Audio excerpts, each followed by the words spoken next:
Think you know the 1967 Pontiac GTO? These 10 shocking secrets will blow your mind and change the way you see this muscle car legend forever. Number 1. John Delorean created the GTO.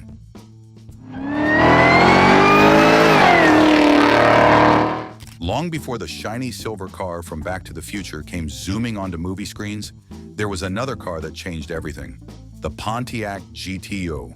But here's the shocking part. Most people have no idea who actually created it. Are you ready for this? The man behind the 1967 Pontiac GTO was none other than John Delorean, and his story is more surprising than you could ever imagine. Now, you might know John Delorean as the guy who made the famous time-traveling Delorean with the cool gull-wing doors.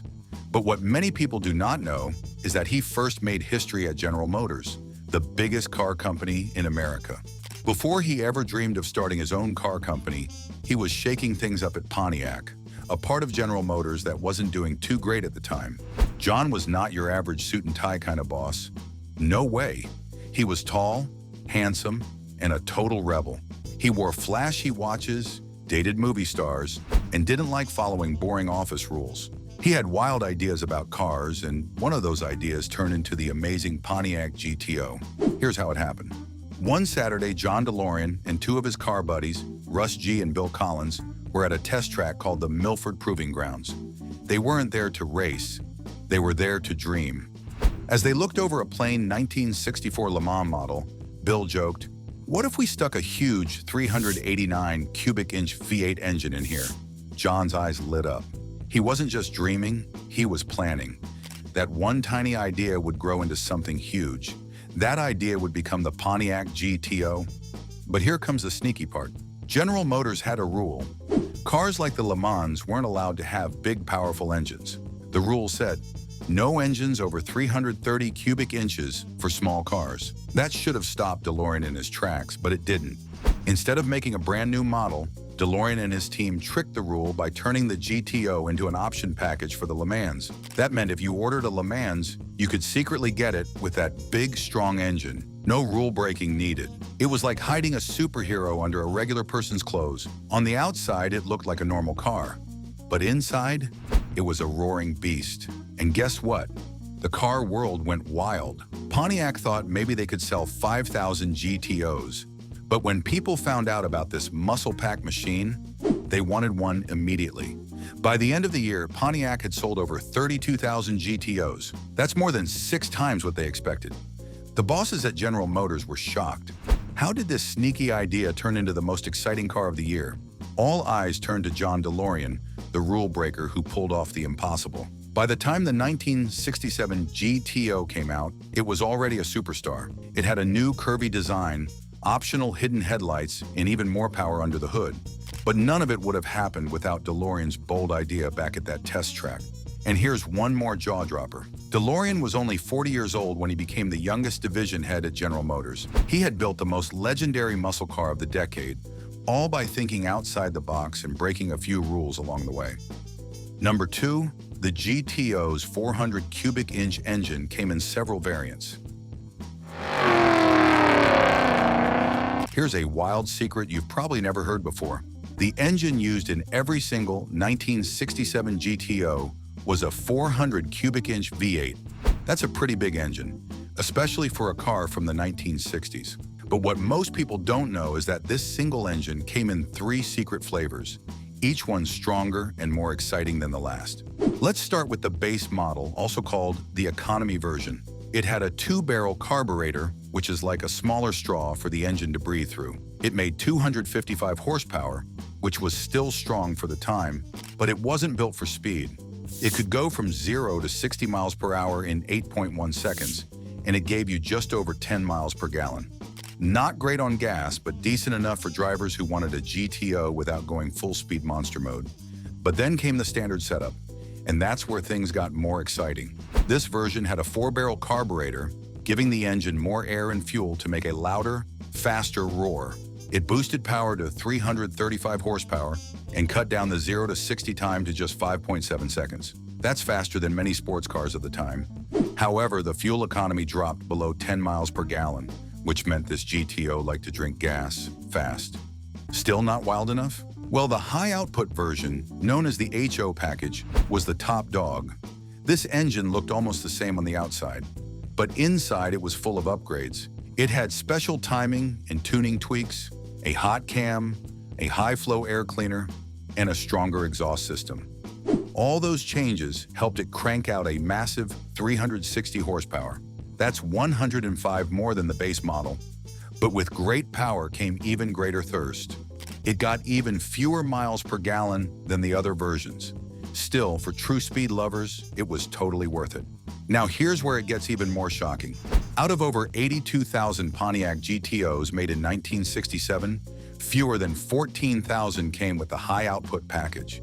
That means most people never got to experience the strongest version of this muscle machine. And those that did, they had something truly rare and very fast. There was even one more step up. The Ram Air package, which cost an extra $263. It wasn't just a look, it added real performance. This package gave the engine stronger valve springs and connected the hood scoop directly to the air intake. Before that, the scoop was just for show. With Ram Air, the engine could breathe better and perform like a true race car.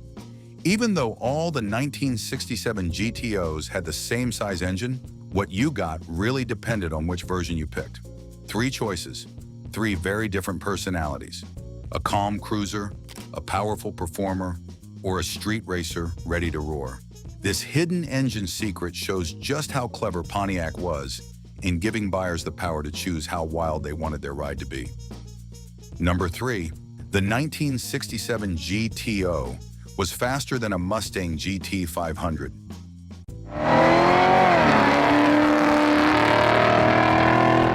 In the late 60s, muscle cars ruled the streets, but with a 1967 GTO, you could leave almost anyone in the dust at a drag race. And the secret behind this is that the 1967 Pontiac GTO was faster than the famous Mustang GT 500. That's right. While the Mustang Shelby GT 500 got all the spotlight, the GTO quietly smoked it in a race. Let's break it down. The 1967 GTO had a big surprise under its hood. It came with a 400 cubic inch V8 engine, and when you picked the high-output version with the Ram Air package, you unlocked a whole new level of speed.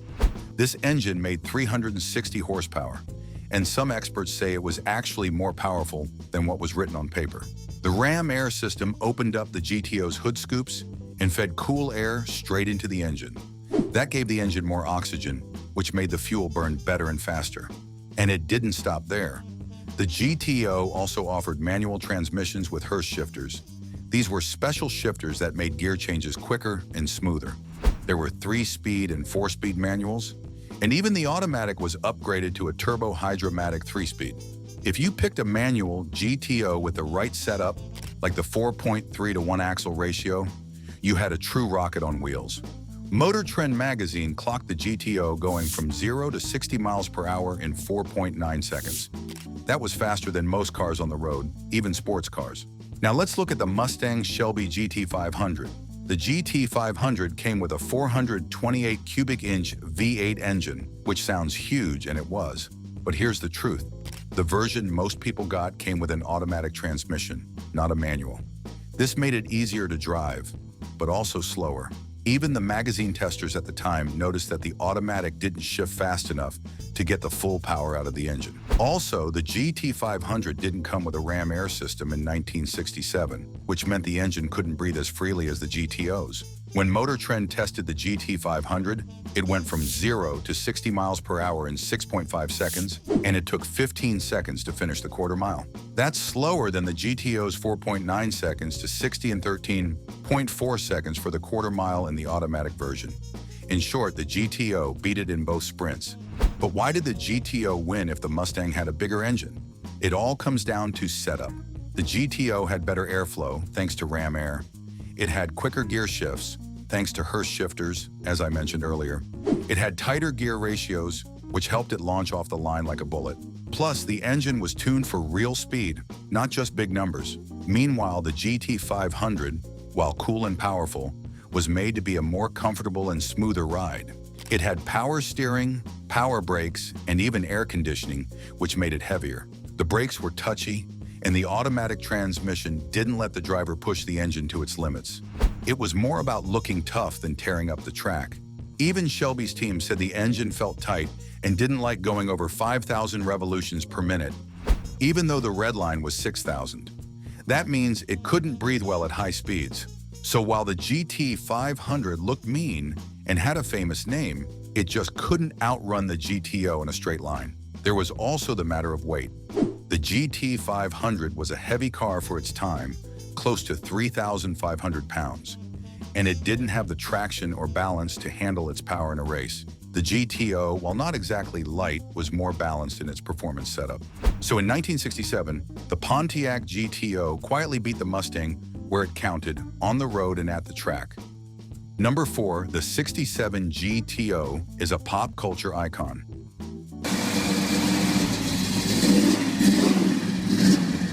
This muscle car didn't stay hidden in garages or only race on drag strips. It made its way onto television shows, movies, songs, and even funny sitcoms, and it's been winning hearts ever since. Let's start with how it looked. The 1967 GTO had long, smooth lines, a powerful stance, and just the right amount of shine. Its bold, confident style made it perfect for the screen.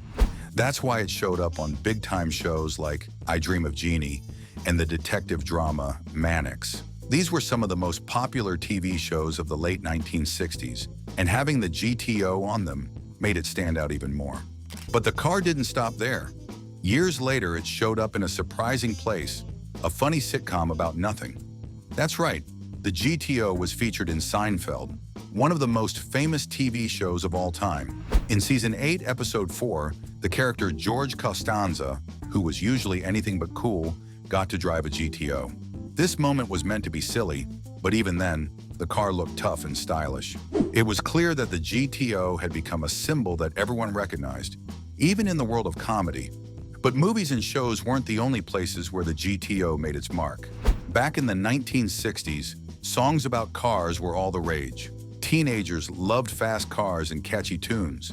Marketers at Pontiac knew this, especially Jim Wangers, who helped promote the GTO in fun and creative ways. He had a crazy idea. What if there was a hit song about the GTO? And that idea worked. Jim Wangers shared his thoughts with music companies, and soon a songwriter named John Wilkin from Nashville took on the challenge. He wrote a fast-paced, exciting song all about the GTO.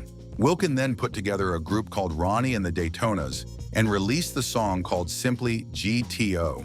It wasn't by the Beach Boys like many people think. It was this group who made it famous first. In the spring of 1964, the song hit radio stations across the country. By September, it had reached number 4 on the music charts and sold over 1 million copies. That's a gold record. Imagine that, a muscle car so exciting that it became the star of a hit song that teens sang across America. Even though the GTO song came out in 1964, by the time the 1967 model rolled in, the car's fame had only grown. People recognized the name. They knew the shape. They heard the song. They saw it on TV. The GTO had become more than just a car. Above all, the 1967 GTO earned nicknames like the Great One and the Tiger. But there was one name that stuck the most, the GOAT. This nickname didn't mean greatest of all time, like it does today. Back then, it was just a fun twist on the letters GTO. Car fans on the street started using it with love, and by 1969, Pontiac even used GOAT in one of their own ads. Well, most cars are just machines, but the GTO became a celebrity in its own right, and it all started with a mix of bold design, smart marketing, and a little help from the world of pop culture. Number 5, only around 1 out of every 8 1967 GTOs came as a convertible.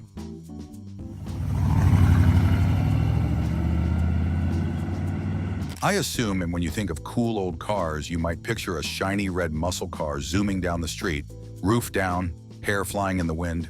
That's the dream, right?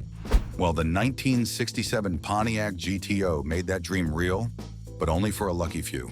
Here's the shocking truth. Out of every 8 GTOs made in 1967, only 1 was a convertible. Yes, just 1 out of 8.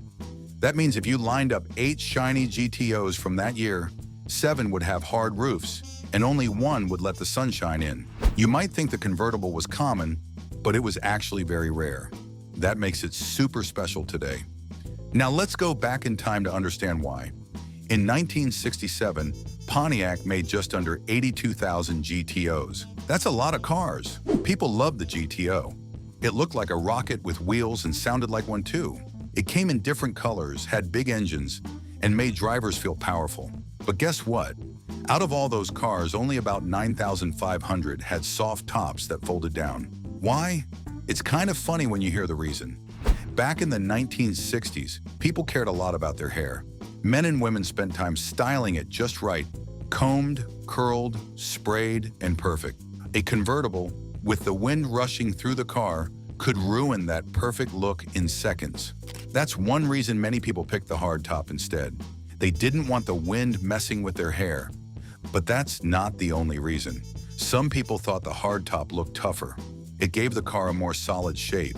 Others believed the hardtop was safer or more practical. You could drive it year-round, even when it rained or snowed. A convertible, on the other hand, seemed like a summer-only car to many buyers. So while the convertible looked cool, the hardtop won in sales. That choice made the convertible rare, without anyone even meaning to do it. And that's what makes the secret so shocking. Nobody back then thought, hey, let's keep this model rare. It just happened naturally. People picked what was popular at the time, not knowing that one day the convertibles would be the hardest ones to find. If you've ever seen a real 1967 GTO convertible in person, you've seen something most people haven't. These cars are now like treasures. You don't just find them at every car show or in every garage. They're out there, yes, but they're few and far between. Some people who have loved GTOs for years have never seen one without a roof. And here's something else that makes the convertible version so cool. It still had all the muscle. Just because the top folded down didn't mean it was weaker or slower. It had the same power, the same growl, and the same street-ready style. It just lets you feel the wind and sun while you drive. Even among all the muscle cars made in the Golden Age, the 1967 GTO convertible stands out not just for its style or speed, but because so few people had one. Most people have heard of the GTO. Many have seen them on the road or in books. But very few know this hidden truth. In the year 1967, the version with no roof was not the one people picked most. And today, that makes it something truly special. Number 6, in 1967, the GTO was still technically an option package for the Pontiac Tempest. In 1967, the Pontiac GTO looked like a muscle car king. But do you know it wasn't its own full car model? That's right. This famous beast was still technically just an option package for another car called the Pontiac Tempest. Let that sink in for a moment. People saw it as a separate, powerful car with a serious attitude. But on paper, it was just a souped-up Tempest with a fancy nameplate and lots of speed. To understand how wild that is, let's roll back the clock a little. Back in the early 1960s, General Motors had a special system for making many of their cars. It was called the A-body platform. This platform was like the skeleton or the base for many different GM vehicles, including the Chevrolet Chevelle, the Oldsmobile Cutlass, the Buick Skylark, and of course the Pontiac Tempest. Think of it like a shared set of bones, but each car gets to wear a different outfit and show a different personality. In 1964, something exciting happened. General Motors brought back the A-body design, and it became the base for their new midsize cars. Pontiac decided to spice things up by offering a performance option for the Tempest's fancier version, the Le Mans. They called it the GTO package. For a little extra money, buyers got a bigger engine, tougher suspension, cooler looks, and a name that would become legendary, GTO. People loved it. By the time 1967 came, the GTO had become so popular that many thought it was a car all on its own. It looked bold, it sounded fierce, and it could smoke almost anything on the drag strip. The GTO had grown from a secret street racer to a full-blown muscle car icon. Magazines couldn't stop talking about it. Teenagers dreamed of it. Adults wanted to drive it. It had become the face of speed. But here's the twist officially on Pontiac's books. The GTO was still just an option. You had to start by ordering a Pontiac Tempest or a Tempest Le Mans. Then, and only then, could you check the box for the GTO package. Now, why would Pontiac keep it that way? Why not just make the GTO its own full model? Well, back in those days, there were rules. General Motors had a corporate policy that said mid-size cars weren't supposed to have big engines, nothing larger than 330 cubic inches. But the GTO package included a massive 389 cubic inch V8 engine. So to get around that rule, Pontiac's smart engineers, including the now famous John Delorean, came up with a clever trick. That way they weren't officially breaking any rules, and it worked. By 1967, even though the GTO still lived under the Tempest shadow, it had taken on a life of its own. It came with new updates that year, like safer features to meet government rules, and a cleaner, more aggressive look. Buyers could choose a hardtop, a sports coupe, or a convertible. And under the hood, that big V8 could launch you from 0 to 60 miles per hour in just a few seconds. It didn't matter that it was just an option package. This thing ruled the streets. Most people today have no idea that their dream car was once just a hidden checkbox on an order sheet. The GTO badge looked like a badge of honor, but behind it were a Tempest bones, strong A-body bones shared with other GM cousins. That platform made it possible. Without the A-body, there might not have been room for that giant engine or the strong suspension to handle it. The platform gave it strength, but the GTO package gave it soul. And that's what makes this secret so mind-blowing. Number 7, it had a hidden safety feature ahead of its time. Next up, the '67 GTO was one of the first muscle cars to include energy-absorbing steering columns, a smart move that helped protect drivers during collisions, years before it became standard. At the dawn of the '60s, muscle cars were loud, fast, and all about performance, but safety was usually an afterthought. But Pontiac did something surprising with the GTO that year. Now you might be wondering, what in the world is that? Let's break it down. The steering column is the long metal part that connects your steering wheel to the front wheels. In older cars, it was just a solid metal rod. In a crash, that solid rod could shoot backward and seriously hurt the driver. But Pontiac had a better idea, an energy-absorbing steering column. Instead of being stiff and dangerous, this new column was designed to collapse safely like a telescope. That means if the car crashed, the column would shorten or fold in a controlled way. This clever design slowed down the movement of the steering wheel and reduced the force that hit the driver. That small change could mean the difference between walking away from a crash and getting badly hurt. And here's the shocking part. This was not something most cars had back then. Collapsible steering columns didn't become mandatory in the United States until the late 1960s. But Pontiac gave GTO drivers that protection early, making it one of the first muscle cars to have this safety feature. But Pontiac didn't stop there. The 1967 GTO had even more safety surprises. They added locking seat backs to stop the front seats from tipping forward during a crash. This helped keep passengers from being thrown around. There were also optional front disc brakes, which were better at stopping the car quickly and safely compared to older drum brakes. These disc brakes helped reduce stopping distance, especially when driving at high speeds. Another quiet but smart change, Pontiac removed all sharp knobs and controls inside the car. That's right, no pointy bits to poke or injure someone during a crash. Even the steering wheel itself was designed to help. It was made to bend slightly and take some of the crash energy, instead of sending it all into the driver's chest. All these features might seem normal today, but back in the 1960s, they were revolutionary. Car companies were just beginning to think about driver safety. Pontiac, with the GTO, stepped up early. They added life-saving features without taking away from the car's bold look or blazing speed. The energy-absorbing steering column was especially impressive. It worked in a very simple but genius way. Some used a tube-inside-a-tube design, where the inner part slid into the outer part during a crash. Others used pins that broke off at just the right time to let the column collapse. There were even models with metal parts that bent on purpose in a crash, spreading out the force safely. In modern times, some steering columns even use tiny explosive charges to release parts in an emergency. But in 1967, Pontiac did it the smart, mechanical way, and it worked. Drivers were better protected because of it. Today, most people remember the GTO for its rumbling engine and cool looks. But the real shocker is this. While everyone was looking at how fast it could go, Pontiac was quietly making it one of the safest muscle cars of its time. Number 8, the rally gauge cluster was optional. If you are not so aware of Pontiac GTO styling, then you might think every 1967 Pontiac GTO came with those cool-looking round gauges on the dashboard. But here's a surprise, they didn't. Those fancy instruments, known as the rally gauge cluster, were optional. That means buyers had to pay extra to get them. If they didn't ask for it when ordering their GTO, they ended up with a much simpler dashboard. Now, why would anyone not want the rally gauge cluster? Maybe they didn't know about it, or maybe they wanted to save money. But anyone who skipped it missed out on a dashboard that looked like it belonged in a race car.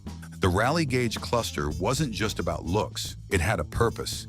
It helped the driver see important information fast, like how fast the car was going, how hot the engine was, or how much oil pressure was left.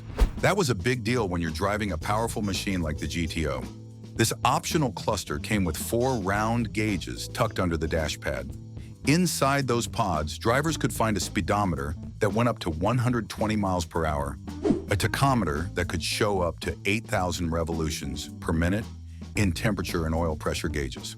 Some even had a manual red line pointer on the tachometer so drivers could set their own limits. The faces of these gauges were colored in dark blue steel with bright white numbers that were easy to read. The whole setup looked sharp, almost like something from an airplane cockpit. And to top it off, Pontiac added a wood-look trim around the cluster for a touch of style. But here's the funny part. Even though the tachometer looked cool, people said it didn't always work perfectly. Some drivers noticed it wasn't accurate, especially at high speeds. Still, most agreed the setup made the GTO feel sportier. Something else that makes this even more interesting? In the spring of 1967, Pontiac made a change. They began offering the hood-mounted tachometer as a factory option instead of just a dealer add-on. This meant a few lucky GTOs had 2 tachometers, one inside and one on the hood. Number 9, first functional hood scoop. From the first GTO in 1964 up until 1966, those scoops were just for show. They didn't actually do anything. They were like fake sunglasses on a cloudy day. Cool to look at, but not really helpful. But in 1967, that changed. Pontiac finally gave the GTO its first functional hood scoop, one that actually worked and made the car faster. This upgrade was called the Ram Air option, and it was a big deal. It was no longer just about looking fast. Now the GTO was faster because of how the scoop worked. So, how did it work? Let's break it down. The Ram Air scoop was shaped and placed in just the right spot on the hood. When the car sped forward, the scoop grabbed cool outside air and pushed it down into the engine. This wasn't just random air either. It was high-pressure air rushing in. That pressure made the air go straight into the carburetor, where it mixed with fuel. Why does that matter? Because cooler, denser air holds more oxygen. And when you mix more oxygen with gasoline, the engine creates more power. It's like giving your muscles extra oxygen before a race. You'll run faster. The GTO's engine felt the same way. This smart air trick is called the Ram Air effect. It turns fast-moving air into a performance boost. Most cars sucked in air through a tiny filter hidden in the engine bay. But the 1967 GTO used nature to its advantage. The faster it went, the more air it grabbed, and the harder it could roar. Here's what made it even cooler.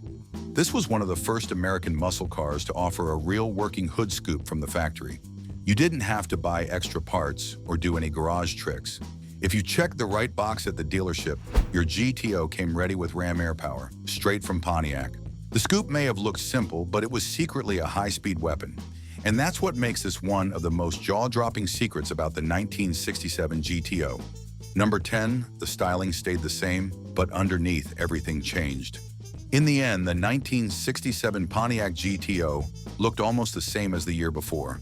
It had the same bold, wide stance, the same split grille up front, and the same fastback-style body that made it one of the coolest cars on the road. To most people, it didn't seem like anything had changed. But in fact, while the outside stayed nearly the same, big surprises were hiding under the hood and under the car. Let's start with a rule that shook the whole GTO world. General Motors, the parent company of Pontiac, made a new rule in 1967. No more multiple carburetors on any cars except the Corvette. This meant the famous tri-power setup, with 3 carburetors helping the engine breathe better and go faster, was suddenly banned. Just like that, the wild, roaring sound of 3 carburetors working together was gone. GTO fans were shocked and some were even angry. So Pontiac had to find another way to keep the GTO powerful. They replaced the old 3-carb system with a new 4-barrel quadrajet carburetor. It didn't sound as exciting, but it still gave a strong performance. Still, many drivers missed the unique rumble and growl of the tri-power. The engine's sound changed, and for gearheads who knew every note of their GTO's roar, that was a big deal. But the changes weren't all bad. In fact, 2 mechanical upgrades made the 1967 GTO better to drive than ever before. First, Pontiac finally said goodbye to the old 2-speed automatic transmission and brought in the 3-speed turbo hydromatic. That meant smoother shifts and more power getting to the wheels. Even better, drivers could use a special Hurst dual-gate shifter to shift manually. It gave them more control, kind of like a race car. Next came the brakes. For years, GTO drivers had to rely on old-style drum brakes, which could fade or weaken under heavy use. But in 1967, Pontiac added front disc brakes as an option. That meant better stopping power, or especially when driving fast. This was a game changer for safety and performance. And here's the most jaw-dropping part. With these changes in place, Hot Rod Magazine tested a 1967 GTO with the Ram Air engine, turbo hydromatic transmission, and 3.9 rear axle gears. The result? It blasted through the quarter mile in just 14.5 seconds at almost 99 miles per hour, all in stock form. So yes, the outside looked the same, but underneath, the 1967 GTO was a whole new masterpiece. Did any of these secrets surprise you? Let us know in the comments, hit like if you enjoyed, and don't forget to subscribe for more awesome car stories.